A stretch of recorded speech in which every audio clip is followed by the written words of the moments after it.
Thank you.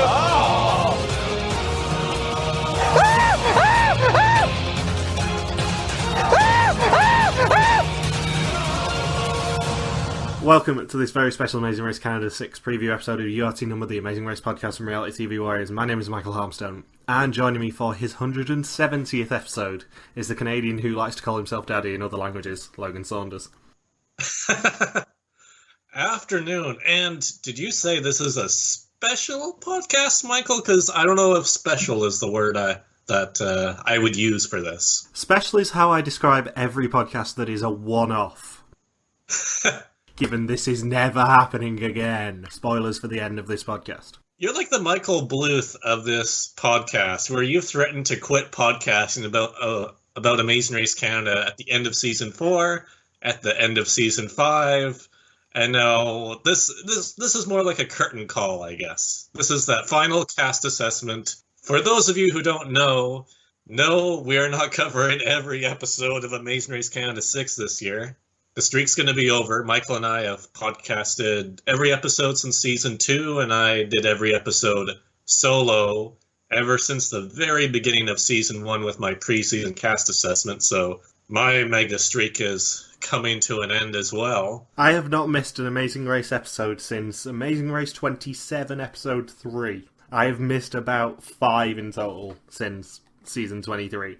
We're not doing this season. And you know as well as I do, the reason I did Amazing Race Canada 5 is because you were badgering me. You didn't shut up. It wasn't just me. We met up with Mark Doyle in Ireland last year, and he was visibly disappointed when we told him that we weren't going to be doing Amazing Race Canada. And Kurt Rebschel wanted us to do Amazing Race Canada 5, and I'm pretty much certain Wayne Arthurson wanted us to do it, and Mark Carroll. So yeah. Season 5 was really the entrance into this extremely dark age, or as you call it, Michael, the Tark age of Amazing Race Canada. Yeah, the difference is with this season is Logan looked at those bios last week, went, actually, these could be good for material. I know we're not doing the season, and I'm not going to actually badger you this year, but these could be good to do some material. So we're going to do the usual cast preview. Then I'm going to make an announcement at the end of what we're actually doing instead of Amazing Race Canada. Which is the only reason we're doing this preview, is so that I can actually make a big-ass announcement at the end of this podcast. Yeah, it's more like it's going to be like a 40-minute drum roll until we get to the end. And the great thing is that I can say you looked at the bios last week, but actually this podcast, we're recording this on Tuesday the 19th, isn't going to get released for another week, so we can say what we want for now. Recording podcasts in advance, that sounds... That's a novel idea. Yeah. And I want to begin by just pointing out the reputation that we have with Amazing Race Canada previews, because we're quite notorious in the fan community generally. Sucks apparently hate us. They don't... Isn't it just one person saying that they hate us? It sounds like the sort of thing that people would say, but... You know, apparently there are groups of people who hate us. We're quite notorious with Amazing Race Canada previews of being a little bit, how can I put this? Blunt. And in our little, between Belgian Mole and this one Amazing Race Canada episode, hiatus, I've been listening to a podcast called F You Very Much, which is about rudeness. And weirdly, I got a phone call at work today saying that basically I have a reputation for being a little bit of a stickler for rules and a little bit rude to people. I think I'm a lovely person. With that being said, looking briefly through these 10 teams as I did last night, I hate a lot of them.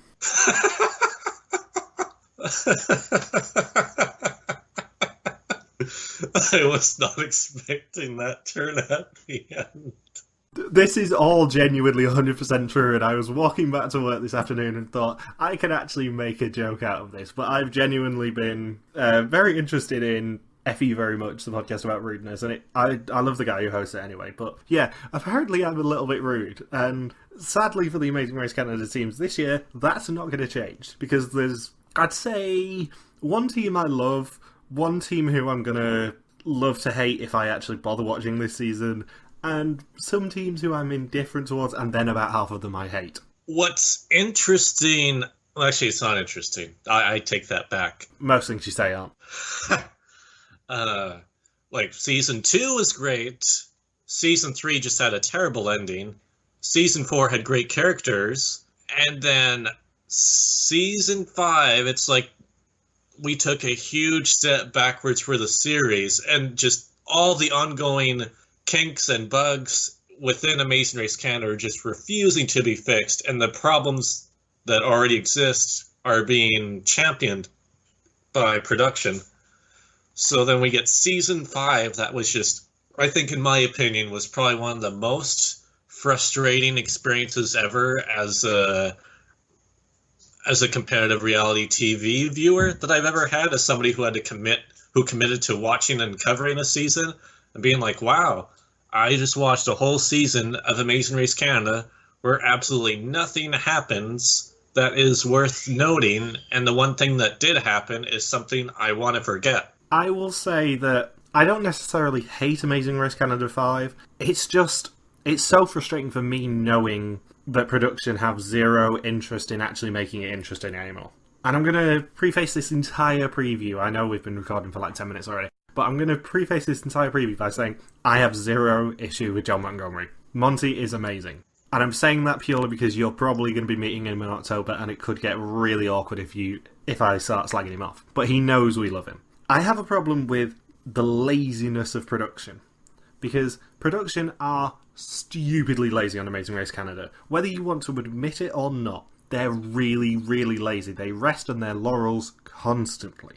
And that manifests itself in 8 domestic legs, and only 3 international ones last year. The countries weren't even that interesting. We had, yet again, another one that's sort of Central America-ish. We had, yet again, another Asian country, and arguably that was because of the sponsorship. It was a repeat Asian country. They went to China again. Yeah. Even though we've only gone to, 8 countries total in Amazing Race Canada so far? Or no, is it 7? Yeah, it just stinks of laziness when they stick to a formula of having 2 legs in Asian countries and then 1 in a Central American country. And I'm not hinting at all about where they're going this year, but let's just say they're resting on their laurels. Yeah, and what's insane is that the bar was set so low with season 5, and now this season, heading to preseason, all the stuff we've heard with production, we've somehow managed to take an even further step down from that. And that's a season full of Kevin and Ryan. I don't even think the casting was necessarily that bad for season 5. It was sort of alright. It was lesser versions of previous characters on the whole. But then you have production focusing constantly on Kevin and Ryan. And I'm not going to outright say this, but trying to rig the season for them. With the Triple Express Pass just randomly appearing in their lap. And with, for example, Johnny Mustard appearing in Ottawa. Yes. I mean, it stinks of laziness for me. And it's really, really frustrating as someone who loved Amazing Race Canada. And I'm deliberately using the past tense there because I don't love Amazing Race Canada anymore. I love what it was in Season 2. I love a lot of the characters of Season 3. I love a lot of the characters of Season 4. I don't love what Amazing Race Canada has become. I agree 110%, as the cheerleaders would say. I know I got a little bit of backlash for saying I don't want to cover Amazing Race Canada anymore 18 months ago. But this is the sort of reason why, because I'm very good with suspecting whether it's worth continuing with the show. And I had an instinct that Amazing Race Canada 5 wouldn't be great. It wasn't great. I had an even bigger instinct as soon as they started wanting to cast heroes, quote-unquote, for this season, that it would be even worse. Yeah, we even said that, in our Amazing Race Canada 5 preview, that's like, not gonna be that good, based on everything that we saw. In terms of just what they were trying to hype up. Hyping up Kevin and Ryan as your biggest characters going into a season, and none of the teams really interacting with each other on the race course, and then John Montgomery and Mike Bickerton being fairly inactive on social media during the whole airing. You know, that's a pretty big telling sign that production didn't really get to do what they wanted to do because CTV told them to cast millennials for it. Bickerton staying silent is very interesting, because the one time he popped his head above the parapet, he was quite sarcastic about us. Yeah, it was just the once last season, I guess.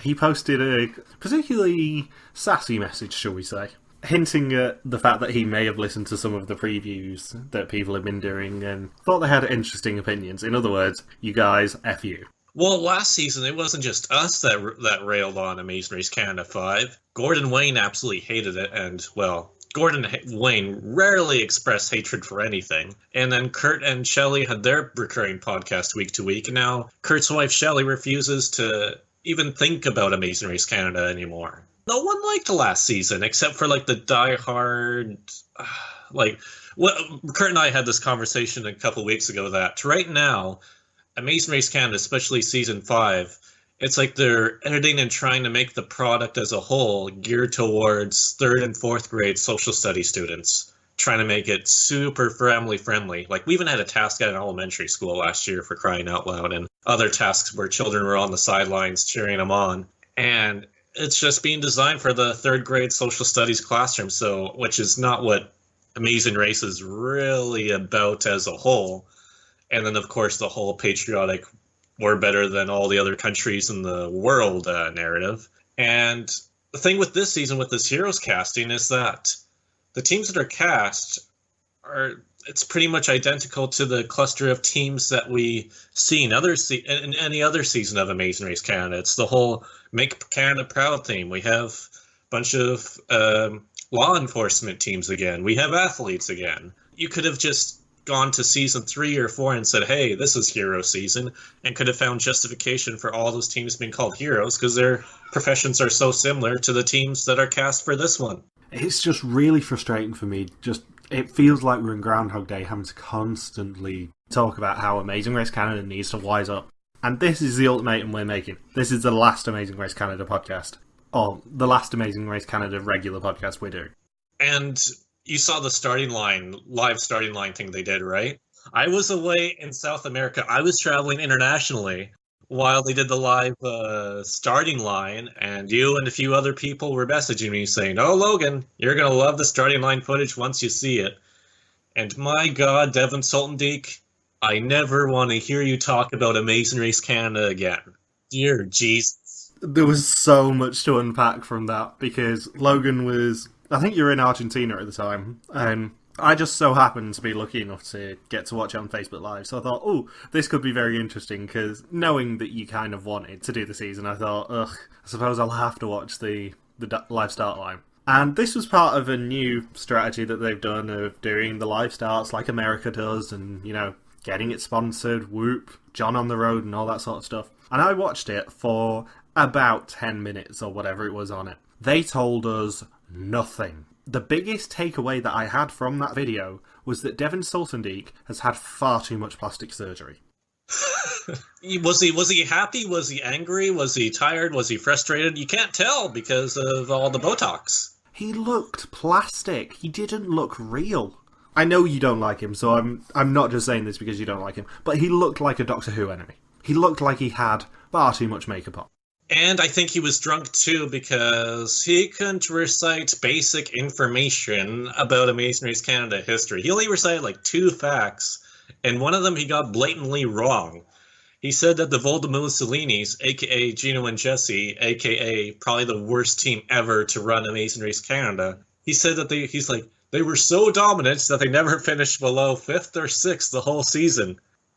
Did you see the International League, Soltendijk? Because when it was real Amazing Race, Voldemosolinis didn't do so well. They crashed and they burned. Yeah, the only reason they didn't go home is because Susan and Sharnjeet were still a team.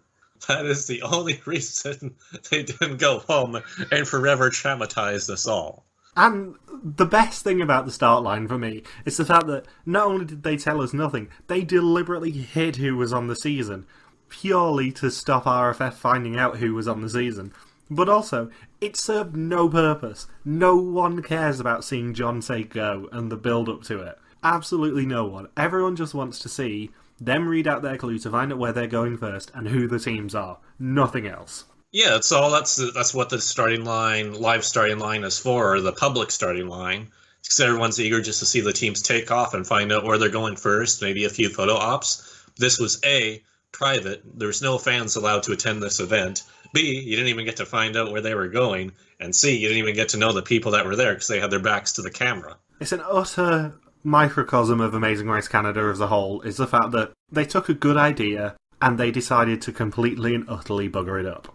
And what was the thing that Monty said that was pretty much his way of saying, remember to be heroes this whole time and don't do anything controversial. Because Kurt told me that Monty's usual starting line quotes like "Make Canada proud," which already hints at, oh, remember to be super patriotic while traveling. There's another one that said, oh, remember to be heroic or something like that. In other words, be as uninteresting as you possibly can, because this season's objective in the eyes of CTV is meant to just, I don't know, try and inspire 7 and 8-year-olds who are watching at home. But what I don't understand is, we know from the John on the Road videos, and this is the only location spoilers I'm going to say about, is basically what CTV have confirmed. The usual Amazing Race fans rule. We know from that there is a U-turn board in about leg 7. What is the point of having a U-turn board there if nobody's going to use it? It's an utterly wasted twist. I think because the teams are hero/competitive, they will use the U-turn. It'll just be in a very bland and formulaic way. It'll be like, oh, that team is competitive. Like, take Season 3, for example. Teams were only willing to U-turn like the physically strong teams. Nobody really wanted to U-turn anybody who was just downright weak. They wanted to practice good sportsmanship with how they utilized the U-turn. It just frustrates me. Did you read the press release, by the way? I skipped the one on the Bell Media website. Yeah, there's some good information in there, shall we say. Was there any information in there? It was pretty bad for a normal press release, but the sponsors intrigued me, because we start off with like Chevy as always and Woods for the second season, and then you move on to the slightly more interesting ones. Oh, Skip the Dishes from Big Brother Canada, they're in on this too. Skip the Dishes is in there, but the ones that intrigued me were the fact that teams can win contact lenses, bread, and weirdly the Royal Canadian Legion are sponsoring the season. Ooh, this is gonna be a rough one. Yeah. The Royal Canadian Legion was the one that interested me the most, shall we say, given that, oh my god, we're going to get a leg themed around war heroes, aren't we? Yeah, remember in the first season when they had that really creepy RCMP chief guy? Wonder if this one will be as creepy. We'll have to see. But also, the John on the Road stuff confirmed that we are finally getting our final provisional and territorial capital in Fredericton. And they also confirmed 2 countries through that, which was wonderful Indonesia and Mexico. Yes, they did, yeah. These aren't spoilers. This is stuff put out by CTV. And the one final note before we get into the teams that I have is that this website is dreadful. There was a lot of glitches. They did editing after they posted the bios. The content, for those of you who don't use the Amazing Race Canada website heading into the start of a season, for the past, 3 or 4 seasons, Michael, you get the regular bios, then you get this whole chart of fun facts on a separate page. You get a full video interview, plus interviews of what they packed in their bags, plus a really short Chevrolet clip. And this is all out usually 2 weeks or more before the start of the season. I don't know if they're still going to put some stuff out, but it's getting awfully close to the start date. Bearing in mind we're recording this 2 weeks before the start of the season. Yes, so I don't know if they're going to put more out, but it's never been this bare bones 2 weeks out from the premiere. All we have is a really short bio for each team, just a 1-minute video, and then within the bio they have the question and answers. These aren't even the fun facts. The fun facts are separate. They have 5 question answer things that are all just 1 or 2 word answers, and then they did an interview with CTV that was just cut into 3 5-minute segments for all 10 teams, and that's been it. Do you remember before Amazing Race Age of 5 when we were worried that we couldn't do a preview because the questions were so brief?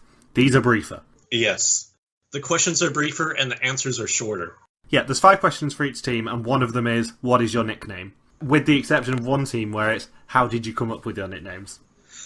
Not only do we have no hometowns, no provinces, and no ages on any of the team bios, but the teams page doesn't work on the website. The videos page doesn't work on the website, to the point where I had to go back to the Amazing Race Canada Facebook page last night, which I've unliked now, to try and go through their links to get all the team bios. The website is horrifically broken. I got to use it today and was able to access the videos, but some of the bios, when you click see more, it doesn't show the rest of the see more. It's so badly designed. This is definitely the sloppiest preseason I have ever seen. Yeah. Like, I know we're trying desperately to not appear to be rude and rag on the season, but if you don't want us to rag on the season, you do actually need to put some effort in to anything. And on the Bell Media page is where they snuck all of the ages and the hometowns of the contestants. It's not in the bio, so you have to get to the Bell Media press release, and then they show you the age and hometown of each contestant. Which is ridiculous. And about that, like, we always make fun of the fans and say, oh, why didn't you represent every province and territory? And then you have to do the whole proportional representation, be like, well, the Yukon only has like 1/1000th of the population of Canada, so good luck having a team from Yukon in quite some time. But we still get a general, like, couple teams from BC, maybe like 3 or 4 teams from Ontario because they're so heavily populated, 1 or 2 teams from Quebec, a team from the Maritimes, a couple of teams from the Prairies, and that's your cast. Here we have BC, Alberta, Ontario, and that is it. Apparently the Quebecois aren't heroes in Canada, which is probably an opinion that a lot of people hold, but still, that's just rude. They've removed the one reason that I ever watch Amazing Race Canada, which is the crazy Quebecois teams. I know, I said the same thing. It's like, you're just taking away one more reason to watch, and I'm sure that the superfans in Quebec are going to be pissed that they have no representatives, as if they already don't feel like the minority enough in our country. It's just so disappointing. That's how I can sum up this season so far. It's just so disappointing. And it's the youngest cast out of any season. There is nobody over the age of 49 in this whole cast. The average age is 31.5. Which, bearing in mind that we've just come off a season of Belgium Mole where the average age was 37.7, is a big old drop. Yeah, that's almost Survivor Ghost Island numbers. And the one final thing that I have to say is that probably after we finish doing what we're doing in place of Amazing Race Canada, we are going to be doing podcast number 250, which we do have plans for. Assuming everything lines up, it will be the podcast game night. I've mentioned it a few times in previous sort of 6 months or so. We're doing a podcast game night. It's going to be live on YouTube for everyone to watch and take part in and all that sort of stuff. If you're not selected as a panelist, you will be able to play as part of the audience. Super excited. Already done all the planning for it. I'm really, really excited for what's going to happen with it. Yay! You obviously are invited to this. I will give you the first point of the podcast game night if you can answer the following trivia question about Amazing Race Canada. When I googled Amazing Race Canada contestants earlier, 3 people's names came up. You know how Google likes to show the cast of a show. 3 people's names came up. Who were the 3 names? Oh man, I'm gonna Google this myself. Don't Google it, you cheating little bastard. I have to guess? Yeah, you gotta Okay. guess. I can't just let you Google it to win a coveted point. Okay, the Volda Mussolinis are 2 of the 3. Right, here's the third. Am I allowed any hints or no? All 3 are from the same season. Okay, so the third one from Amazing Race 3. Elias Theodoro? I didn't confirm whether you were right with the Volda Mussolinis. No. Oh, I see. I'll go Elias anyway. Are you going Elias and the Volda Mussolinis? Yep. You're completely wrong. It was Mickey and Pete, and the third person was Michel Forget. But it gets better, because it's not the correct Michel Forget. It's a different one. This is the one that's threatened to sue production for millions of dollars with his kayak hockey game. It's an old Quebecois actor, apparently, who has the same name of Michel Forget. I'm Googling it right now, and you're totally right. I am screen capping this. This is hilarious. I had to bring that to your attention before we properly start, because it made me chuckle before we started recording. Oh my god. I swear that, because I know Mike Bickerton hates Pierre and Michel, that maybe he said that himself intentionally so that when Michel Forget, proud Quebec Olympian, Googles his own name, it's not even him that comes up. And what a way to start before we have to talk about these teams. I'm going to rip off the plaster straight away, and we're going to talk about Mark and Corey. You mean Happy and Chewy, also known as Brian and Cynthia's favorite team? No, I mean Mark and Corey, because I refuse to acknowledge stupid nicknames. Yeah, but yeah, Brian and Cynthia from Season 3, maybe if they get into a confrontation with Corey and Mark in an All-Star season, they can be like, oh, punch it, Chewy, and then they just get into a fist fight with these guys. And they are our oldest average team, and they're a team of retired Air Force pilots from Ontario. Shocker. They took Gordon Wayne's spot, I would assume. Despite the fact that Gord and Wayne are my personal heroes, I would assume so, yeah. And one of the guys, I can't remember which because I don't care. One of them said their desired dream location is to go home Lake, Ontario. Why domestic travel? Jesus Christ. That was Mark. And they met at aviation college 25 years ago and spent over 40 years combined in the Air Force. And they flew with the Snowbirds, who of course are the stars of Amazing Race Canada 4. Yeah, I was about to say, wasn't that a forgettable location in Amazing Race Canada? What? I don't even remember what happened in the episode with the Snowbirds. Was that when Rita and Yvette got eliminated? No, Rita and Yvette were post Cuba. It was the one where Frankie and Amy used their express pass. Oh, that was that stupid Kingston leg, right. And in the first of many MH rule breaks, Corey's hero is his late father. A lot of them are going to say their parents, either their mom or their dad or their grandpa or their grandma. Going into this, if this is your first and last Amazing Race Canada preview with us, there are 3 rules that you never break on a preview. Number 1, you don't say that your family are your heroes because you know them personally. That's not a hero. Number 2, you don't say domestic locations for your dream destination because no one cares about domestic locations ever. And number 3, you don't give me waffly answers and bullshit and boring and lazy answers. Those are the only 3 things I ask for in these bios, because it drives me frigging insane if you give me a bad bio. You know what amazes me about this is that we get almost nothing in the bio, but yet on the Bell Media page, we actually find something interesting in that one of them, again, I don't care which one it is currently living in Saudi Arabia. Retired Canadian living in Saudi Arabia. Yeah, and to be fair, if he's supporting Saudi Arabia in the World Cup, probably not going too well for him. Yeah, maybe that's the reason why they lost all their hair. Not that I'm at all following the World Cup. I'm only saying that because I know you were watching the first half of a match before we started recording this, but I don't care at all about football, as you well know. Couldn't care less that England won yesterday. To be fair, I watched a little bit of World Cup 4 years ago where Eamon made me join in his fantasy pool, and I did really well, and this year I've joined in his fantasy pool again where I'm doing really well. But over the past year I've been forced to pay a bit more attention to soccer than I normally would. And now I feel like I've known a lot more about the sport than I did 4 years ago. And the great thing is, we can make all these really topical jokes because they're going to be so out of date in a week's time when I release this. Yeah, what? 5-0 Russia and Saudi Arabia? Oh, man. And these guys do not seem that competitive or have things that would translate well to do well in Amazing Race Canada, so they say there's no points for second and that you're either in or in the way. So I'm going to say that they're going to finish in 8th, and they'll get some points for 8th. We're going to play a fun little game with all these bios, which is everyone's favourite game, Recruit or Applicant. Do you think they were recruited? Because I do.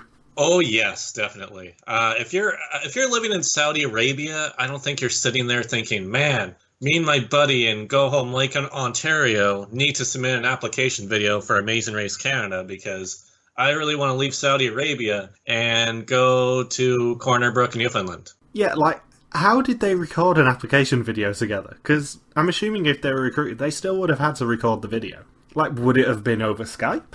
I guess so, because one other team definitely had to record their application video over Skype, as we'll get to in a bit. I love how we both know exactly which team you're referring to there, and how they're still not going to get it the worst out of these teams. There is one team who if I was covering this season, who would be my punching bag, and I don't think you'll guess which one. And I don't know why they call themselves the Snowbirds when we all know that me, at the tender age of 26, is the true Snowbird. Because I hate winter, and yet they're choosing to race in Canada when it was still crappy and rainy weather in a good chunk of the country. So yeah, 2 rule breaks for them. They suck. And of course it's the mandatory, they're military, therefore heroes bit. A continuing narrative since the first season of Amazing Race Canada. Some of these hero designations are way more tenuous than others. And I would personally say that just doing your job doesn't make you a hero. I would say about 2 or 3 of the teams have earned the hero label. Yeah, anyone who sort of volunteers their time, me, a humanitarian... Yes, Jenna Louise. They deserve to be heroes, but As my wonderful mother so beautifully puts it, whenever anyone gets a peerage or anything for doing their job, it's just for doing their job. There's no other reason. They're not necessarily a hero for doing that. Athletes are not heroes. People that are paid in the military are not heroes. Police officers, law enforcement, whatever, and random teachers aren't heroes. And I'm sure this is going to get us a bit of a backlash for saying these things, but personally I don't see them as necessarily being heroic just for doing their job. If they do other stuff on the side, like volunteering their time and making the world a better place through their own personal endeavours, yes, they are potentially heroes, but just because they're doing their job doesn't make them heroes. Yeah, like I actually participate in charity work, which is probably some more than what some of these teams have done. In fact, the team that got mocked the most online for being labeled as a hero actually do something that's relatively more heroic than a good chunk of these teams. So, onto a team I actually don't necessarily hate, which is Joseph and Akash. So, it's funny, in their CTV interview, I wish people would look at me the same way that Akash looked at Joseph during that whole CTV segment on TV. I've not watched any of the videos, mainly because I lost the will to live with the website by that point.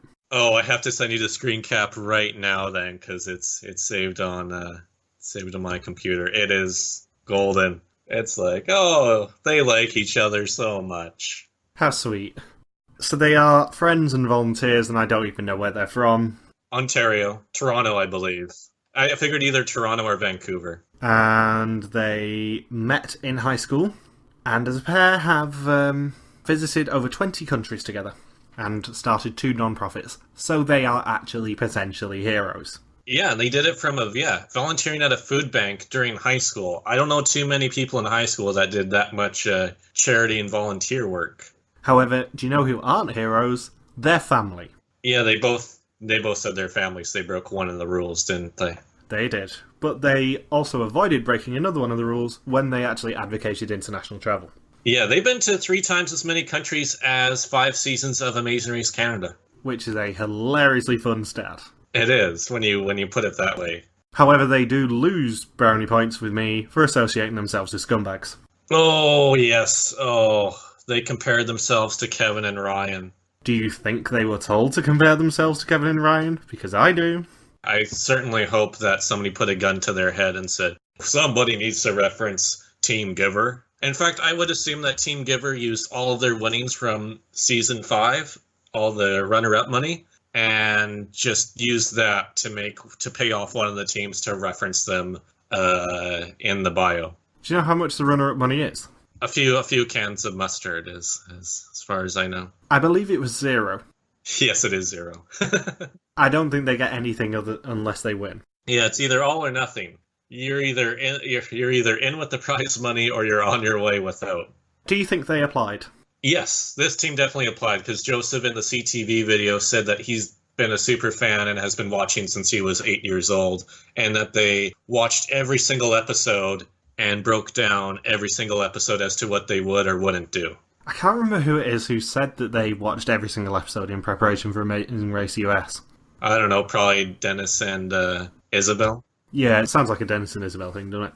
So how do you think they're going to end up? I think they'll be about middle of the pack. I predict 6th place with them. I don't hate them as much as I hate Corey and Mark, at least, which is all I can ask for.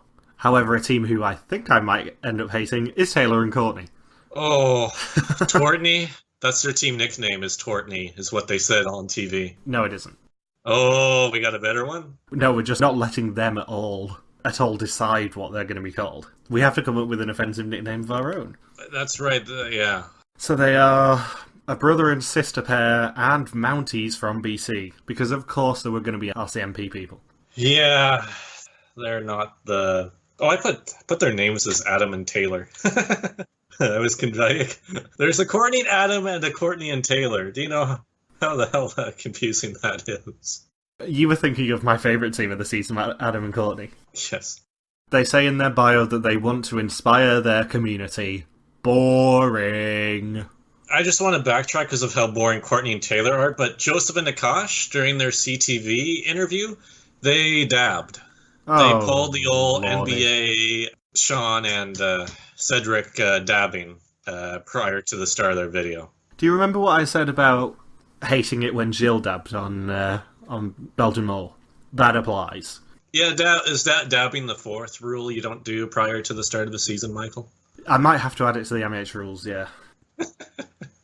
But yeah, Courtney and Taylor, their interview was... Apparently they're supposed to be quick-witted, but as soon as they said their team nickname is Tortney, it reminded me of that scene from Family Guy where they were at the Clam and Quagmire and Joe were sitting around, and then Joe makes a joke about his wife saying, "Oh, can you get a muzzle for my wife?" And then everyone else just goes silent. And then Joe's like, "Why isn't anybody else talking?" And then Quagmire says, "Because we want you to know what you said." And that's pretty much what applies here, where everyone should have just gone silent in the studio, just to let it sink in just how terrible that joke nickname is. They're just so boring. Like, without even hearing them speak, I'm already making comparisons to Dana and Amanda. I just don't care. I have a note here saying for me to tell the pig story in relation to Courtney and Taylor, but I don't even know what the pig story is supposed to be. So apparently they remind me of pigs somehow. Not physically, but in some sort of context. Okay. I know it's random. Oh, and their fears. They were talking about their fears. They say that they can't swim in open water and are afraid to go in the dark. Okay. Oh, and Akash gets extra points in his bio, because I like it. Joseph and Akash a lot more than Courtney and Taylor. Akash scores a lot of points for saying he wants to go to Bhutan, because for anybody who doesn't know this, Bhutan's a very interesting country in that it's the only country with a carbon negative footprint, I believe. And once you go in the country, if you're not an Indian or a Bangladeshi citizen, you have to pay $250 or $250 per day that you're in Bhutan. What? Yeah, if you're a tourist, you have to pay like over $200 a day. So if he has the winnings, the only way you're going to go to Bhutan is if you win the grand prize for Amazing Race Canada. Which is why it's so tough probably for the American version to go there, because that would be a pretty big budget for one leg of the race. And I'm just going to run through their rule breaks, because they had two as well. So their family are their heroes, boring, no one cares. And Newfoundland is nobody's favourite destination, Taylor, not even Dana and Amanda's. Oh, right! Maybe Taylor wants to go there to commit suicide, because that's the only reason I would think that somebody would want to go to Newfoundland. And this is going to be really insulting for the other 7 provinces and 3 territories that are not on this season. But I think it was Taylor, who currently resides in Williams Lake in BC. And Williams Lake is a town of, I think, 10,000 or fewer people. It wouldn't be like Amazing Race Canada to go to somewhere where there's only 10,000 people, would it? Yeah, it's not like them at all. So it's funny that all the major cities in the other provinces and territories didn't have any teams worth choosing, but yet a team from Williams Lake within BC gets to go on the race. And I only have one note left for them, which is their motto is no crybaby, so I'm fully expecting a meltdown from them. Oh wait, if they actually had any personality. Oh yeah, for sure. They're going to complain about something. Oh, and I just remembered something from the CTV interview, where actually I think this is from their casting video, where they were talking about, because in the 1-minute video, the racer describes how the other person is a hero, which is funny, especially for the one team that doesn't know each other, so they have to make up random shit on the spot. But during the video, at some point, Taylor describes a quality about Courtney, and then Courtney says, "Yes, it's my secret sauce." When it's a sibling team, I do not want to hear about your special secret sauce. Knowing who this audience is geared towards, that may not be aired on CTV. If only we were covering this season to make twincest jokes about them. It's how they do in the RCMP, I guess. And I just sent you that screen cap of Joseph and Akash. Just imagine that screen cap of Akash gazing at Joseph, and have it go on for the whole interview. And one final thing for them is that they most associate with Adam and Andrea because they haven't seen anything of this show in the past 5 years. Yeah, even what they said about them strongly hinted that they have not really seen Amazing Race Canada at all. Because they said, oh, they were a sibling team who worked well together. Did you see some of Adam and Andrea's fights along the way? They are 100% Dana and Amanda, and nothing else will ever convince me of anything. Yeah, they have cops who, young police officers who were recruited for Amazing Race Canada, and have to pretend that they know stuff about Amazing Race Canada. I mean, if you've done your research, you would have listened to this podcast beforehand and know that if you're going to say stuff like, "Oh, I'm going to unleash my secret sauce on the Amazing Race Canada," I'm going to make jokes about it. We're gonna make fun, because that's what we do. And because they're a boring team, I project they will go far and think they will make it to 5th place. And now on to my favourite team to talk about. Is it the team of strangers? It isn't, they are the one afterwards. This one is Courtney and Adam. Oh, what? They have no... I've never seen a team talk without any charisma in their interview. Right, first things first, does he not look like Dave off of Rachel off of Amazing Race 20? Even the way he's not as verbose as Dave off of Dave and Rachel. He's a cyborg, it's amazing. Point 2, she is the sister of Kelsey off of BB Can. And we all know how beloved and a big character Kelsey was in BB Can 4. She's one of the most memorable Final 2 players out of all 6 seasons. Just only beaten by 11 other people. In fact, Michael, would you say she's probably number 12 of 12? Because we got Jillian, we have Gary. Those two definitely beat her. Then we have the awesome Final 2 of John and Sabrina in Season 2. We have the awesome Final 2 of Sarah and Godfrey. Oh, that's out of any reality show, that was just legendary. And then... the Pax Bros and Kelsey. Yes. In fact, she wouldn't even be most memorable in that Final 2. She'd have to be most memorable in that Final 3. And then it is Kenneth and... what's her face? Oh, Karen. Kenneth and Karen, yeah. Kenneth and Karen, yes. Those two definitely beat her. Kenneth, I mean, and we're not too high on Kenneth from Season 5, but we're definitely higher on him. And then we have Paris and Kayla from Season 6, so good old Kelsey Faith is definitely at the bottom of that list. Yeah, bearing in mind, I've seen nothing of BB Can 6. All I've seen is the first episode and the jury deliberation and Kayla just shouting at people. That's it. I've seen that and 3 episodes on top of that. That's all I saw of BB Can 6. I've seen all of the first 5 seasons for the most part, or all of some of the seasons. But yes, Season 6, I only saw like 4 or 5 episodes total, I think. But yeah, I have such high hopes for Courtney and Adam because their bio just reads like a classic bickering couple to me. They push each other's buttons in all the right ways. Sparks fly constantly, either from love or friction. They're going to be a hot mess, aren't they? You would think so, but in their interviews, they seemed really low-key, and I think they're going to be competitive, but I don't know if they'll be at each other's throats that much. Just because there was room for certain things they said in the interviews where they could have slightly sniped at each other, but they didn't. What interested me most about them is how they met, because like all good relationships, they met when she was pouring drinks and he was being auctioned off. Yeah, it almost sounds like what's going on in the States right now. And Adam says that the travel destination he most wants to go to, other than Croatia, is the Pacific Islands that were involved in World War II. What the fuck, you psychopath? You know what, though? I have to give him a lot of points because that is definitely the most unique answer for your dream travel destination that anybody's ever put down. Other than the only other Pacific island is like Hawaii or French Polynesia. No one's ever put just a random cluster of islands that were the grounds of nuclear testing in World War II. It's unique, but what the fuck at that answer? And it's real expensive to go to those places. Like, try to look up a flight to go to Kiribati. You're going to be paying some good change. And in the video for it, we get to see Adam shirtless in his firefighting calendar. Because of course we do.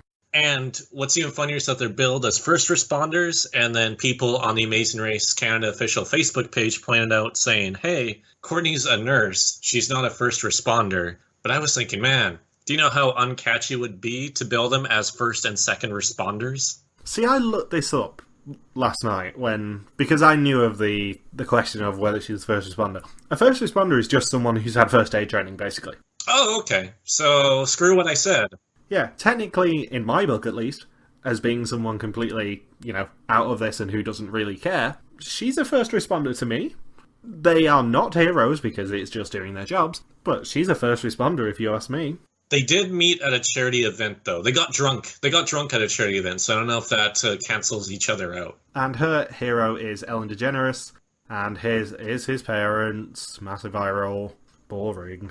Oh, and Courtney said in her CTV interview that she, in preparation for the race, they did a ton of preparation, actually. They did memory puzzles, they did some exercises, and Courtney took the Canadian citizenship exams as practice. That's never going to come up again, ever.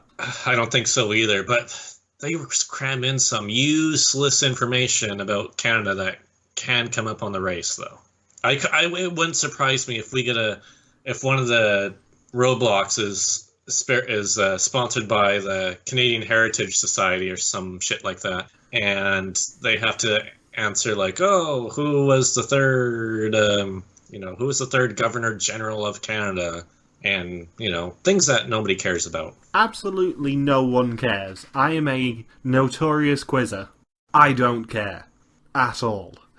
So, yeah, I quite like them just from reading about them. I certainly don't hate them as much as I hate a lot of the other teams. Courtney did commit another foul, though. She did reference Africa as a country, as their dream travel destination. Because it's totally a city. Yeah, Africa City. Africa City, Africa. And now on to what I suspect is your favourite team to talk about, Nancy and Melissa. There's still two more things I have to say about Courtney and Adam, surprisingly. Number one, on paper, they seem like they will be the first co-ed team to win this race. Yeah, I would agree. Mentally sharp, physically fit, very competitive. They've already talked about not being afraid to use the U-turn, so I think they're going to make a very deep run in contrast to some of the other teams. And they quoted Shauna from Martha Stewart's Apprentice by saying that they will fake it until they make it. That is their team motto. I never expected that to come up. And then I think one of the nicknames was Burgalicious. And if this were season 26, of course, that would change to being Bergenlicious. Oh, of course. And now on to the team that I suspect you're going to want to talk about the most, Nancy and Melissa. The team that, quote, doesn't know each other that well on a personal level is what is exactly said in the bios. Right. These guys stink of recruits. I know that may shock you to know that opinion, but they're definitely recruited, especially as Nancy's bio even includes the fact that, she was nominated over 30 times. But then on top of that, they don't even know each other. It's like both of them were individually recruited and just paired together and said, yeah, you guys were at the Calgary Stampede at some point together. Why don't we use that as your meeting story that everyone will definitely believe, even though if you scratch slightly at the surface, you know it's a lie. Yeah, it's like at the Calgary Stampede, everyone's high and drunk, so it's like, yeah, I mean, technically we did meet each other. Maybe they even made out with each other, and they didn't even know until afterwards, until they got paired up as recruits for this season. It's like, oh, this rings a bell now.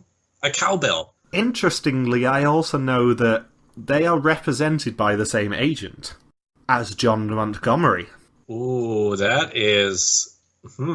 Apparently the same agency represents all three of those people. And two of them are... And the other one is the host, and the other two somehow make it as a team onto this season of Heroes, even though they're just athletes, and there's nothing heroic about them. Now, I mean, I understand that you spend 4 years training to become a champion Skeletor to go to the Turin Olympics.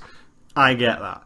It's a lot of effort and a lot of hard work and dedication, but it is not a reason to make you heroic. Surprisingly, Nancy is the oldest racer on the season, and she's even older than the retired people, at 49. She's 49. That is not an old person. But she's older than the retired people. Like, how do people retire that young? No one in my family can retire that young. I mean, it's slightly different when you're in the armed forces, as far as I'm aware, given that you have, like, a limit of 25 years and that's it.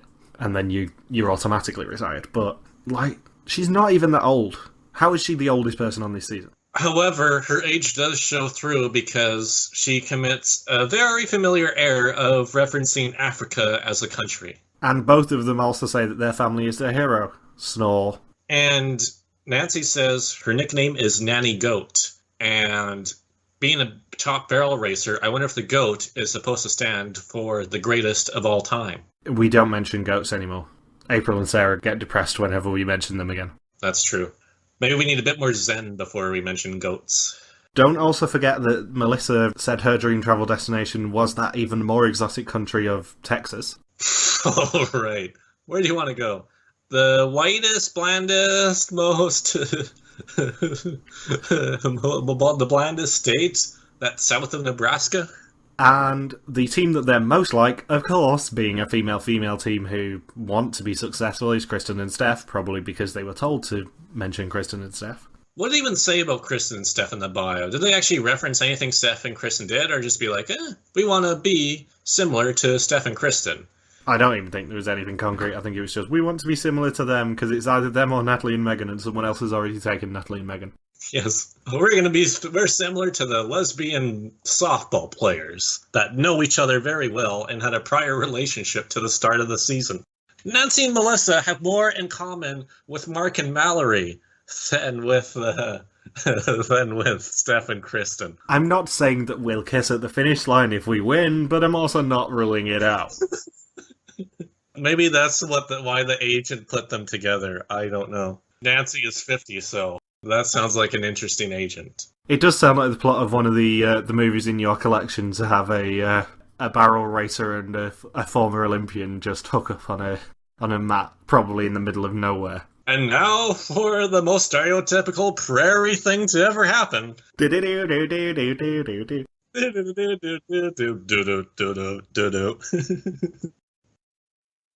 I don't know, but their interviews, not their interview segment, their 1 minute introductory video looked like that Madonna music video where she's a cowgirl. It reminded me a lot of that. Music, I think it was? No. Music's the one with Sacha Baron Cohen. It's that other one. I think it was off the same album. It's just when she's in that country boots and she's just walking in the same spot. Did you see who they nominated who they said was their hero? No. Marni Mcbean. Who? Marni Mcbean, that's who they said in their bio. I haven't Googled who that is yet, but I'm going to right now. Marni Mcbean, it sounds like the name of an anthropomorphic animal country singer. No, it sounds like one of the character names in one of your filthy movies. Who wants to flick Marni Mcbean? I knew that was coming. Okay, Marni Mcbean apparently is an Olympian, former, I'd assume former because she's 50. She's a former Olympic Canadian rower, an Olympic 3-time gold medalist. That's a real name. I totally thought it was going to be a character. Did she legally change her name? You know how we had the count last year of how many times Kevin and Ryan would mention the word giver? I think we should have a count this time of the amount of times that Monty references the fact that Melissa is also a Skeletor. Yeah, and then Brent and Sean would be like, so she's not a figure skater? No, she's a Skeletor. Yeah. She's a Skeletor, guys, just like me. Come on, guys. Guys. She's a Skeletor, like me. And we both love the tasty cream of Campbell soup. It has a special secret sauce produced by one of the other racers. That's the last time. So I don't think this team will do particularly well, even if they compare themselves to the only all-female winners. I think the Albertan Cowgirls, who have never seen an episode of The Amazing Race Canada, are going to finish in 7th. And now we're on to another team that I really quite like, who are Martina and Phil. Yes. Interesting thing about Martina and Phil is that when they first uploaded the bio, they talked about Phil's wife having 2 miscarriages and getting through and overcoming that. And then like half an hour later, they removed that part from the bio, so I assume they're probably going to save it for the episodes on TV to use that as extra storytelling for them. That doesn't sound like the sort of thing Amazing Race Canada would do. That's what I mean. That's how sloppy it's been pre-season, is that they put something in the bios, and they're like, actually, we're just going to take that out, even though thousands of people have probably already read this in their bio by now. They are the only team in the entire season not to break an MH rule. Yes, I noted that too. Martina is very, very active on social media from what I've seen. She's tweeted about every single team's cast release. She's retweeted everything that Amazing Race Canada has put out. And then she's complimented every single team as their bios were coming up. And then she's been honored at various events in Vancouver for being a quote-unquote celebrity now. And she's been super enthusiastic about this, much more than any other team. And because they seem like they'll be an energetic and enjoyable team to watch, in classic Amazing Race Canada fashion, I think they would be going home in 9th place. I have high hopes for them, is the honest answer. They actually are heroes. They're siblings and volunteers with over 10,000 hours of their time volunteered with kids in Canada, the US, Kenya, South Africa, Korea, and Fiji. They're complete opposites, which usually works out well for both entertainment and, skill sets. They know what real travel destinations are. But we're not going to get real travel destinations, Michael. No, but if they've travelled extensively, as it appears they have, that's a good sign for a good team, normally. Yeah. And Phil also likes to call himself Daddy in Korean. I think Phil seems a bit reserved overall, though. I don't know how competitive he'll be in contrast to Martina. She even says that she is much louder than he is. Yes, and I think if they're going to lose early on, it's probably going to be because of him at a roadblock. But yeah, 10,000 hours of volunteering. Now that's a hero, guys. That is definitely a heroic team. Not barrel racers, not random people in the military or law enforcement, not other athletes, not more athletes, but people who volunteered 10,000 hours of their time by the time they're in their mid to late 30s. That's insane. Exactly. They are actually fulfilling the potential of this season. Or fulfilling the remit of this season, at least. And apparently they have a secret move they're going to use on the other teams called the puppy dog attack. They're going to charm the teams but secretly try to go after them. I think they'll be completely underestimated in a Brooke and Scott style fashion. They're obviously not going to be as awesome as Brooke and Scott, but they're probably going to be very underestimated, and no one's going to even think about U-turning them. They're going to probably potentially get a lot of help from other teams and, maybe sneak attack at the end. Yeah, Martina's going to be very extroverted, so after a season 5 where there was no alliances or coalitions, I think Martina's definitely going to use that to her advantage here. And thankfully, they don't hero worship their family. Yeah, they nominated. Were they the ones that said that Gandhi was their hero and somebody else? Actual real answers to that question rather than boring ass. Oh yeah, I love my family. At the risk of sounding like Michelle. Yeah. And the one fear I have with Phil too is that he has a fear of water. That'll be fine. What can water do to you? You drink water. And they've nicknamed themselves the Super CO Siblings. And I am not... as soon as they said they were Korean, I'm thinking, are they from BC or are they from BC? Shockingly, they're from BC. If you've ever been to Vancouver, huge Korean population there. I have, a few times. Yeah, I was more directing it towards the audience. I know you've been there, Michael. In fact, 3 of my pharmacist floaters at my work that we have... It's not nice to call them floaters. That's what we call them. Logan wants to flush them. 3 out of the 6 or 7 I've had... 4 of them have been from South Korea, either born there or just a first-generation Canadian. I do like that they specifically called it Korea rather than, South Korea. Well, they could unite. The two sides could reunite after Trump's visit, so you never know. Amazing Race Canada doesn't even acknowledge Best Korea. Now that is a scandal we need to talk about. So, next team is Zainab and Monica, who are colleagues in the Navy who have never met before. So are they first out, or are they first out, Michael? They are definitely first out. Well, they're definitely early boos, but also, I happen to know that they are the only team who evaded Reality Fan Forum. They had no idea who Zainab and Monica were until the cast came out. Zainab followed me on Twitter. Interesting. Only one to follow me. Not that you're begging for it or anything. No, I wasn't. I'm like, well, they're going to hate my tweets once they see them. That applies to all 10 teams, and then no, Zainab actually followed me. And they have a 10-year age gap. They don't know each other really at all, much like another all-female team. It's like out of the 6 seasons, production said, okay, we'll let an all-female team win once, just to get it out of the way, and then just handicap them from that point onwards. Monica actually named Egypt as a destination she wants to go to, so she knows that Africa is not a country. Their walkout song is Mi Gente by J Balvin, so we actually get a foreign song in the walkout song list. However, where they lose points is that they identify with Natalie and Megan because Natalie and Megan remained professional. So Zainab and Monica are going to be very self-edited and not wanting to show any personality whatsoever. Monica has awesome hair. They're both really short. One of them has a photo with their mother and a gun. They talk about how their moms are heroes because their moms were single moms, which again doesn't make you a hero. And that was really... Oh, and they had in the CTV interview, the interviewer asked each team, oh, do you have a secret handshake or some sort of celebration? Joseph and Akash's was very cringeworthy, where they did a quick handshake and then they bumped their chest and just yelled, yeah, like an 80s action show. Zainab and Monica's is hug it out. They didn't have one, so they just hugged it out on the spot. So apparently they just copied the hug it out bitch thing from Entourage.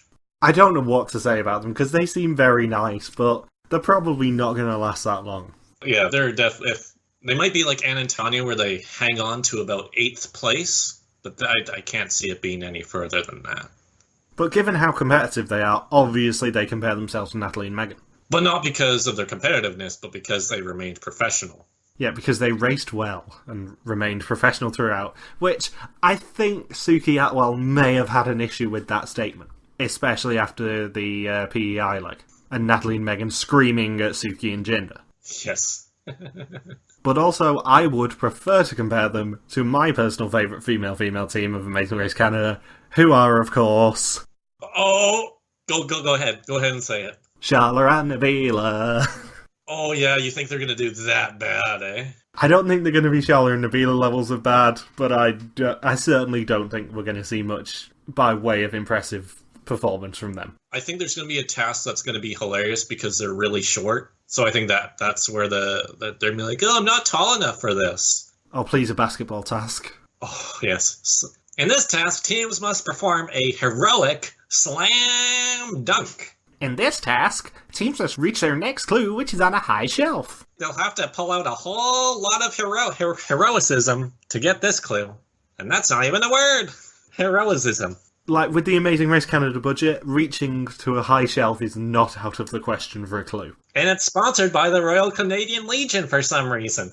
If only we were covering this season and I could mock that sponsorship so much, because I would. You know there's going to be there has to be at least one sponsored task in each round. That's excluding any sort of airfare or the hotel sponsor. You know there's going to be a Skip the Dishes task. There's going to be a Royal Canadian Legion task. Woods task. Oh, there's going to be so much. I can't wait for one of the leg prizes to be a month's free contact lenses. Or a year's supply of Campbell's soup. No, Campbell's soup isn't involved this year. What? It's literally just those sponsors that I read out at the start. Did Superfan Alex make them want to pull out? Was he just unbearable to have on location for that day? Superfan Alex nearly made his parents want to pull out. Oh, poor Superfan Alex. I feel like we've dissed him so much on this podcast, and he's such a fake superfan that he doesn't even know about this podcast. But yeah, the leg prizes are hopefully going to be as bad as a month's free contact lenses or a free voucher for Skip the Dishes. That's what I want. A free voucher. Yeah, one free meal for the two of them. One between the two of them, not even one each. One of you can have a starter, one of you can have a main course, and both of you can have dessert. Oh, they could have like Lady in the Tramp style. And they have to share it at the pit stop. And you know who would love that the most? Taylor and Courtney. My favorite was the spaghetti. Why are we doing incest jokes? Because this is what happens, producers, when you don't put more material in your bios. We've still got 3 teams left, can I point out? We're moving along pretty good.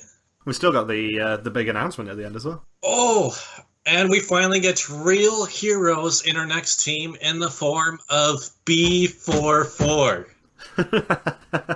They were nominated over 35 million times, which represents the entire population of Canada.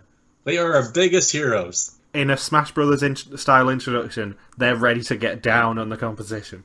Yes. So, our next all-star hero team is probably the most heroic of them all, to be fair. It's Dylan and Kwame. I should note that next season, if it is all-stars, and they bring back teams from this season, they really would be an all-star hero team. I have one note for them, which is just, they compare themselves to the Volta Mussolinis. Next! Not the Volta Mussolinis from Season 3, but the Volta Mussolinis from Season 2. They are recruits. They are definitely recruits. They didn't even know who won Season 2 or Season 3.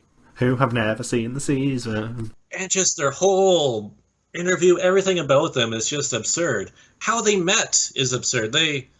How they became friends again. They reunited in Fort McMurray. The People's Place. My favourite episode of last season, mainly because we talked about it for 5 minutes, and then we just ragged on the season. Yeah, Fort McMurray, what a waste of a leg. What a dump. What a dump indeed. You see, you didn't know what was going to happen when you woke up in the morning, you just did your job. And see that house down there? That's where my bitch ex-wife lives. I forgot about the bitch ex-wife. And we both had that same joke written down independently, had no idea that the other was going to make the joke, and then you beat me to the bitch ex-wife. Yeah, I did. So they are allegedly friends and coaches with interesting taste in headbands. It's the green headbands. My god, that blinded me. That blinded Lowell. And they have even less interesting tastes in terrible tattoos. I didn't even see that. I didn't even take note of the tattoos. Have you not seen the cast photo? They have awful tattoos. What are the tattoos of? There's one that's a dictionary definition. Urban Dictionary? Hopefully they've got the Urban Dictionary definition of Toad in the Hole on their arms. Do not look up Toad in the Hole on Urban Dictionary, by the way. I won't. I'll take your advice. As with many things on Urban Dictionary, do not look it up at work. Kwame was complimenting Dylan, saying, Dylan's great. He's a great motivator with lives. He inspires lives. And then he said, and also Dylan builds lives. So he's a creator.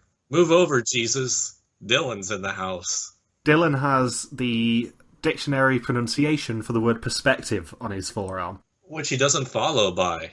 I've just sent you the picture in chat. It's kind of funny when they're referring to themselves as Superman, and they're like, we're teachers, we're physical education teachers. Like, really emphasizing that being PE teachers is more valuable than any other type of teacher out there. And do you know what I think of PE teachers? Not highly? They are the worst. Yeah, have you ever seen the TV show Freaks and Geeks? That guy was an asshole. I am reasonably proud of the fact that one of my school reports, given my parents didn't care about PE or art or anything that I wasn't interested in, one of my PE reports in secondary school was, and I quote, Michael needs to learn the benefits of exercise. That was all my PE teacher wrote. I feel like that should be like a way that Dylan Kwame could troll you. He was a dick. Who, the PE teacher or Dylan and Kwame? Yes. Holy crap, he does have the tattoo of perspective on his arm. That is the most ironic thing I've seen yet. I know he does. Oh, they're silly nicknames for themselves. Did you see that? Special K or Silco?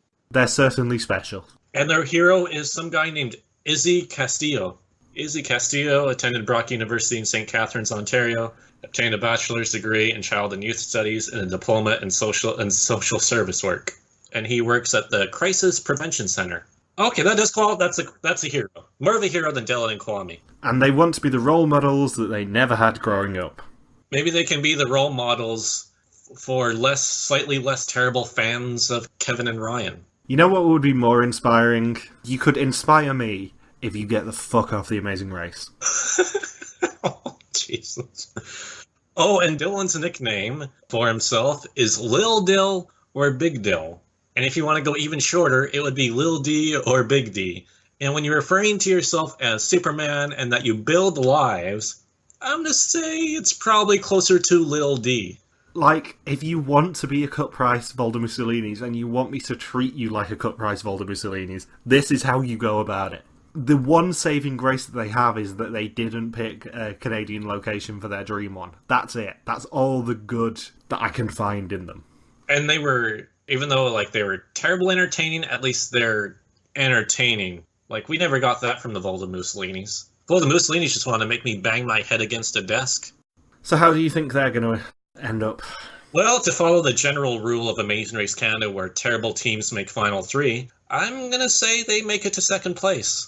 I think they're going to be Final 3 as well, and to quote what I say at least once every single Amazing Race Canada season, they're going to last too long and annoy the shit out of me. Not every season can be Amazing Race Canada 4 with its Final 3. Very true. Or Final Four. Final Yeah, Four. I was going to say Final Four. Yeah. Don't do Frankie and I Amy can't short. diss Frankie and Amy. Frankie and Amy are the best. They're the greatest of all time. It's Frankie Goat, not Nanny Goat. 2 more teams to go, and I think we should keep with the most inspiring teams and go for Leanne and Mar next. They are going to have a rough time on social media this season. If not, they already have. In fact, the Amazing Race Canada official Facebook page admin already deleted that whole thread that I have already screen capped, where the one guy is like, "How are cheerleaders heroes? This is laughable. The gas attendant down at the corner of my street is the hero then." And then there's this huge fight because there's people that personally know Leanne and Mar that were trying to defend them, and they're like, "Well, they do this, and cheerleaders takes a lot of this and that." And the guy's like, "Oh, you guys are making me laugh. That's just ridiculous." And then the thread got deleted, but luckily I screen capped it before it was deleted. And more comments on the official Facebook page have been posted this morning about people mocking the cheerleaders for being heroes. I will say that they are more of a heroic team than a lot of the teams on this season, because through the Toronto Argonauts they do a lot of charity work. However, there is a lot of negativity that is associated with the Toronto Argonauts for the next sentence that I'm going to say. Because do you know who also in this cast has a relationship with the Toronto Argonauts? I'll give you a clue. It's Kwame. Kwame has a relationship with the Toronto Argonauts. Leanne and Mar have a relationship with the Toronto Argonauts. And the Toronto Argonauts are owned by Bell Media. Kwame used to play for them. He used to play for them, man. He is not memorable. He used to play for them. They now cheerlead for them. I know there was very little overlap with the timeframes of them, but given that I think Leanne and Mar started about 4 years ago and Kwame left in 2010, but I would put money on them knowing each other through mutual friends or something along those lines. It'll be like Dave and Matt from Survivor New Zealand. Exactly. So that is a built-in alliance already. Huh. And yeah, it's all through, and Bell Media is the company that owns CTV. The company that runs Amazing Race Canada into the ground, yeah, we know. So Dylan Kwame and Leanne and Mar are both definitely recruits. We have a lot of recruits this season, my god. And their heroes are their parents, Boo, and Coach Jory Brown. Okay, let's look up Jory Brown. Let's see if we can dig up any dirt on him. Given that Coach Jory Brown is also my hero, it's quite nice to see him finally recognised. He's just head coach of the Argonauts. I thought he might have been. And Leanne obviously has never seen this show before and can't even be asked picking a destination. Anywhere! She doesn't want to go anywhere because you have everything you need right here. And Mar's nickname is after the 151st Pokemon, as she nicknames herself Mew Mew. And Leanne nicknames herself after one of Martina and Phil's cousins as Lily. I think you'll find that Mar nicknames herself after the former name of the 151st Pokemon, because everyone knows it's Peekaboo. Peekaboo. And you have to find it under the truck next to the SSN, and you have to use strength on the trucks and lift it up and find Peekaboo. Is that really a thing? Do you not remember those rumours during Red and Blue? You're going back 21 years, Michael. I haven't played Red and Blue in a while. It was a constant rumour that there was a 151st Pokemon called Peekaboo, which you could only get by using strength on the truck next to the SSN. I'm not even making this up. There's real Peekaboo footage. Oh, it's just somebody nicknaming their Pokemon Peekaboo. Oh, 100%. It's a perpetual Pokemon rumour every single time a new game comes out, like, for example, the horrible-looking Let's Go Eevee and Let's Go Pikachu. Oh, that's awesome. So apparently they're heroes for moving out of their house at 17 to, unfortunately, the town of Thunder Bay, Ontario. Ooh, there's another team that has a connection to Thunder Bay, Ontario, in Mark and Corey. Dude, does everyone just know each other this season? Is it just heroes with connections? Just putting it out there, they all have very similar backgrounds. Yeah, it's like this season is just one inside season put on. For a season that is marketing itself as being a cast full of everyday Canadian heroes, they're from 3 provinces, they all know each other, and it's going to be really cliquey. No kidding, my god. And they most identify with, of course, one of the greatest teams in Amazing Race Canada history. That stellar team, Andrea and Ebony. It's amazing how terrible of choices people are making with the teams they relate to. You would think that we just hate every Amazing Race Canada team. We really like about, 80% of them we really like? It's really good. Like, we've talked about how the first 4 seasons of Amazing Race Canada had extremely awesome casting choices, and Gino and Jesse, and If you go back to our Amazing Race Calendar 3 preview, which, can I point out, we did 2 episodes for because we had so much to say about them. 12 teams took us 3.5 hours because we loved them so much and loved everything we were going to have to say about them. And also Gino and Jesse. Fast forward 3 years to this podcast where there's 2 teams that I actively like, of 10, and all of their picks for who they can be compared to are terrible and display a complete lack of self-awareness of what type of team they're going to be. Because, for example, Adam and Andrea, great team, my favourite team of Season 5, apart from Aaron and Deb, obviously. Great team, not the correct team to compare yourself to. If we can come up with a better option, that is not a good team for you. indeed. Leanne and Mar, you are nothing like Andrea and Ebony, and not even for the reasons that you say. When you say they were idolised for their beauty, no one cared about them. I didn't know who they were. No one knows who they are. No one knew who they were until they actually... Well, until they got to China with the whole diving thing, and then until they got eliminated. That was it. Yeah, like, one of them didn't even show up to the reunion show. It's just a dreadful, dreadful choice of a team to compare yourself to. And that then angers us more when we're doing this preview. Because we go into these previews going, yes, this is going to be amazing, we cannot wait for this, it's going to be so much fun, and you beat us down with your terrible answers. Yeah, like Gino and Jesse and Kevin and Ryan are our 2 least favorite teams in Amazing Race Canada by far. And then Mickey and Pete are a bit towards the bottom. Andrew and Ebony are really close to the bottom. Natalie and Megan are... It's just not the correct choice for the team that picked them.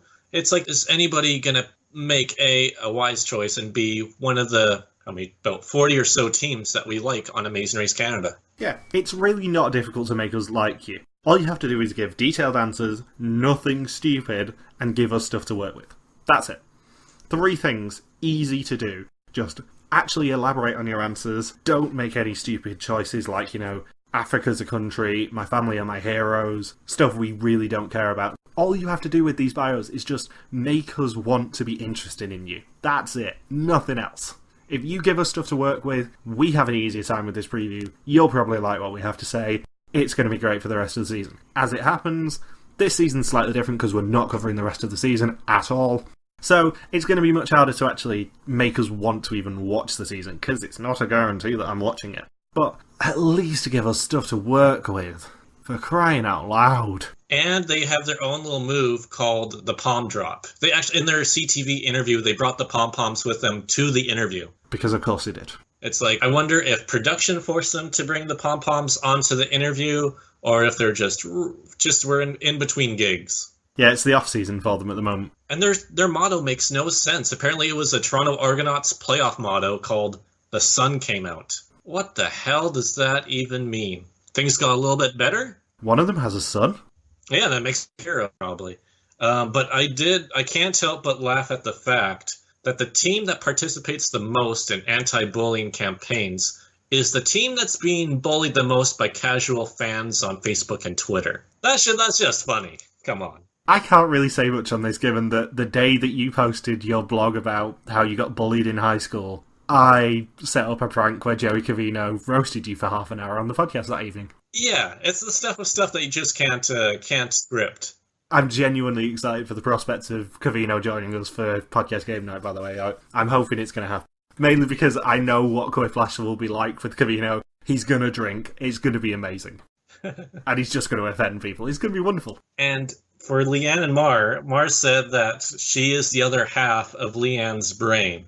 Not a separate brain, but the other half of it, and in classic Rob Cesternino fashion, that means they're 2 half-wits. 2 girls, 1 brain, 1 half-wit left. Yes. We don't mention him on this podcast, by the way. It's like Woolerton and Corner Gas. And Mar apparently has a crippling fear of horses.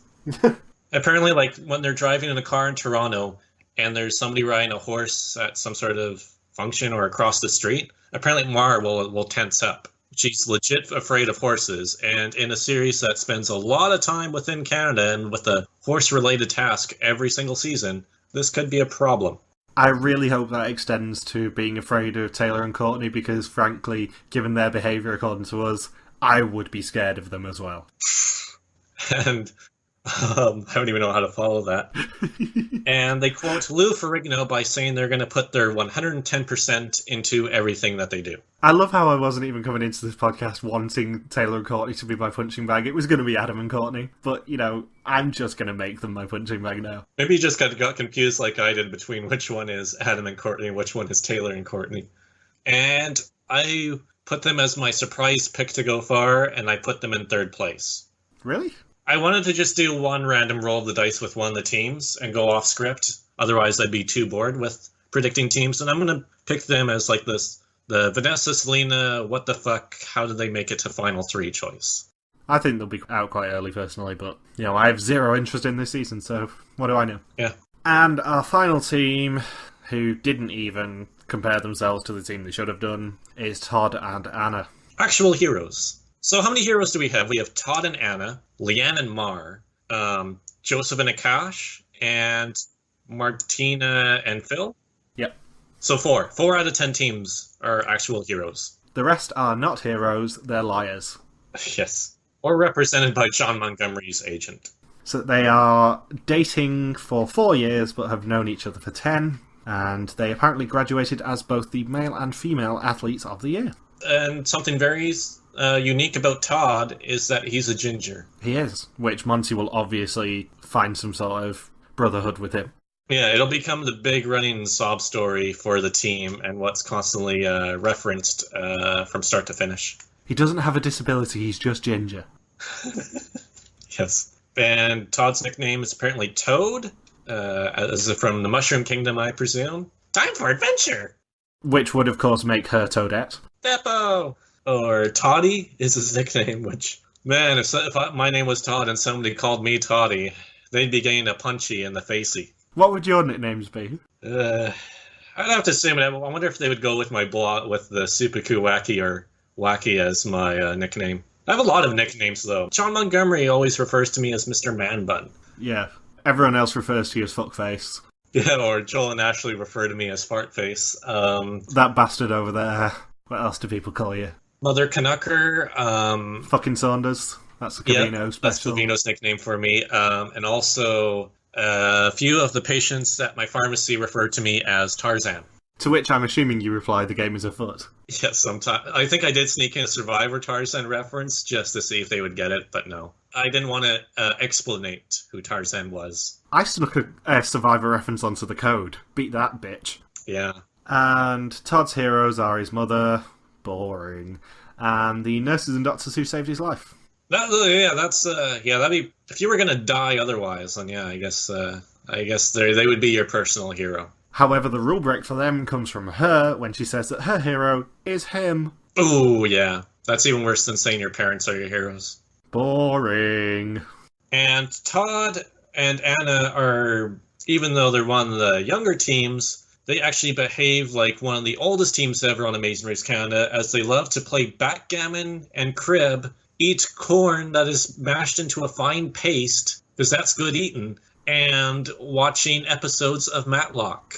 And wearing sensible shoes, and visiting their grandchildren. Knitting, I think they'll kill the knitting roadblock.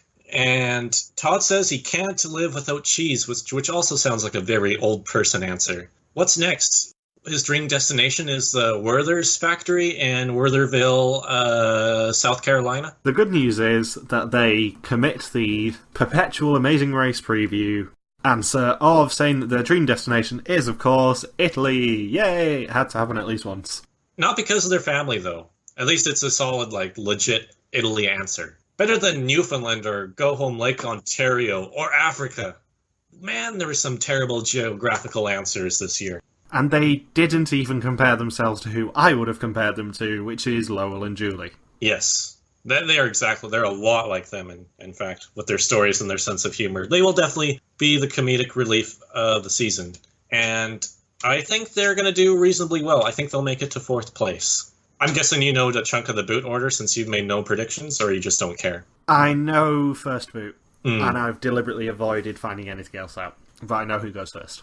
Okay. So that is our 10 teams, for what it's worth. Yep. Those are 10 teams on a season that's full of fake labels and favoritism by people involved in production of The Amazing Race Canada. So if you applied and you have no connection to Bell Media, CTV, Toronto Argonauts, too bad. You're fucked.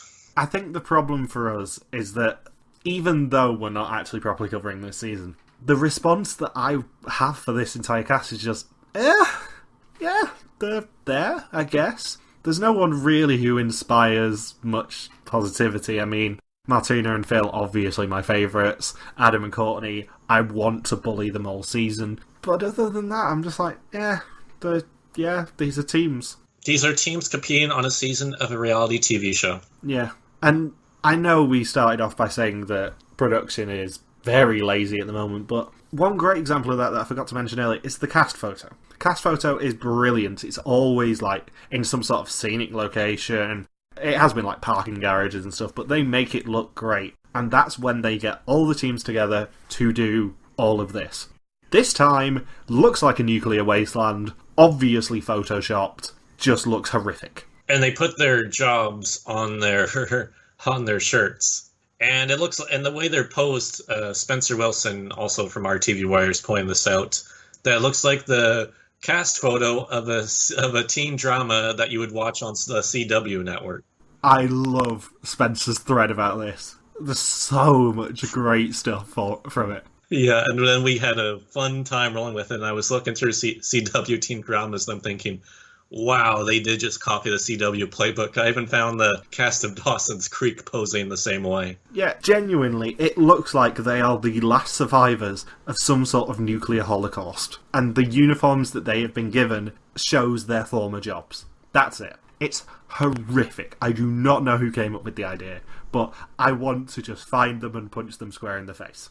It's like production and CTV and whoever was involved in the decision-making process thought, okay, let's do a season of Amazing Race Canada, and we're gonna save the one bad decision of not making it an all-star. We're gonna earn points with that. But everything else about the season, we're just gonna do the worst possible job that we can do. And we're gonna have the worst ideas, and that's exactly what they've done here. But the laziness isn't just the group photo for me, because I'm on record, I love cast photos, I love picking them apart, trying to find out when they were taken and things. But there's a couple of things that I've noticed. Number one is this year they didn't have one cast photo for each team, they had two. One work, one casual. It's not a fucking pageant. I can't wait for the swimwear event. Or athletic wear event, pardon me. Number two, and probably more important, for the first time in Amazing Race Canada history, the photos were not labelled with team names. Instead, they were labelled with, for example, Taylor and Courtney were Team Aqua. I'm a Barbie girl in a Barbie world, wrapped in plastic. It's fantastic. The fact of the matter is, if you can't even put enough effort into actually labelling the team names correctly on photos, that doesn't speak wonders for the rest of the season. It's like production themselves hates this season. Or they just hate the idea of it that CTV probably forced down upon them, so they're like, we're just going to do the laziest job possible. Still get 1 million viewers, because there's nothing else on Canadian television, let's be honest. And maybe CTV gives them more artistic freedom and creative control for Season 7? They just absolutely do not care.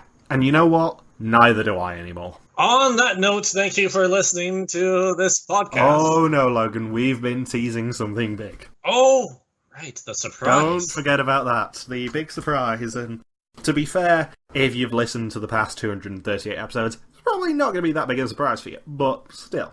Obviously, we're not covering this season. It looks terrible. We have far too much vitriol for it to ever actually consider covering the season properly. I know Logan keeps talking about wanting to do the international legs. Doubt it's going to happen. For the past 4 years, we've suffered through the highs and lows of Amazing Race Canada, and in the space of just 3 seasons, we've gone from its biggest cheerleaders to some of its biggest critics. I've expressed my discomfort with covering last year, but thanks to a very persuasive /naggy Canadian, I stuck around for one more season. Thankfully, that's now come to an end, because beginning next week, and every week that Amazing Race Canada airs, for the rest of the season, we will be releasing a new episode. It just won't necessarily be Amazing Race Canada themed. Instead, we're actually doing something useful with our time. And we're going to talk to people from previously interesting teams from all the Amazing Races that we have personally covered. So it excludes Amazing Race Australia for now, but you never know, there might be a surprise towards the end of the season. But Amazing Race US, Amazing Race Canada, and Amazing Race Asia, all three are going to get covered with some very interesting people, friends of the podcast. It probably won't surprise you if we ever release the list of names, but we won't, because it's going to be a nice surprise for everyone. So some of the actually interesting teams that have crossed our paths in the past 5 years. From next week, our Amazing Race Canada Sucks So Much We've Cancelled It series of interviews begins. So if you've got any requests on who you want us to talk to, please be my guest. Hit us up with those people. We want to talk to as many interesting people as we can. If we get more than 11, I mean, we've got potentially 10 lined up as it is, I think. If we get more than 11, we'll probably just keep doing them over the summer, let's be honest, once Amazing Race Canada finishes. And that's all I've got to say. Yeah, I'm excited for this. I'm really excited because it's people who we've been saying for years that we need to talk to. And finally, it's actually looking like it's gonna actually happen. So, this episode, as you will know from the fact that you've listened to the past nearly 2 hours now, released at 8 PM Eastern on a Tuesday. Not that I'm being slightly petty with when I'm going to release them, but they're going to be released at the same time every week. Ooh, I see what you're doing there. So, pretty much we're positioning ourselves now as the alternative to Amazing Race Canada. You could watch Amazing Race Canada, or you could listen to people talk about interesting seasons. Your choice. That is savage, Michael. I'd like to say I'm not petty and bitter and angry about where Amazing Race Canada's gone. I would say that. I'm 100% petty and bitter and angry about Amazing Race Canada. So, yeah, every Tuesday from next week onwards, basically. Yeah, something new, something that was long overdue, because it was partially my fault. Yeah, it's entirely your fault. There's no partially in it. It's yours. It's completely your fault. I made you host last season because I didn't want to. And, you know, you're redeeming yourself by finding a lot of these interesting people, so... Yay. If any listeners have got anyone they want us to talk to, please let me know. We're still on the socials. We'll probably be hate tweeting this season, so you'll be able to find us. If you've got any questions for anyone you suspect we might be talking to, I'm not going to officially release the names or tease them particularly, but if you've got any questions you want us to ask to any interesting people who you suspect, and are probably right about who we're going to be talking to, please send them in. But yeah, we're just going to be talking to interesting people for the summer. The summer of interesting people! Yeah! Woo! Yeah! I prefer to call it the Amazing Race Canada Sucks So Much We've Cancelled It tour. So, thank you for listening to this final ever Amazing Race Canada podcast. Our interviews do begin next week. If you've got any questions, feel free to contact us on our Facebook page, Reality TV Warriors, on our Twitter account, RTV Warriors, on our Instagram page, RTV Warriors, or our own Twitter pages, MJ Hamstone for me, and Log Super Quirky for Logan. See you soon. Peace out, and just chill till the next interview. Yeah, till the next episode. Who it's going to be with, you'll find out. That's the secret sauce right there.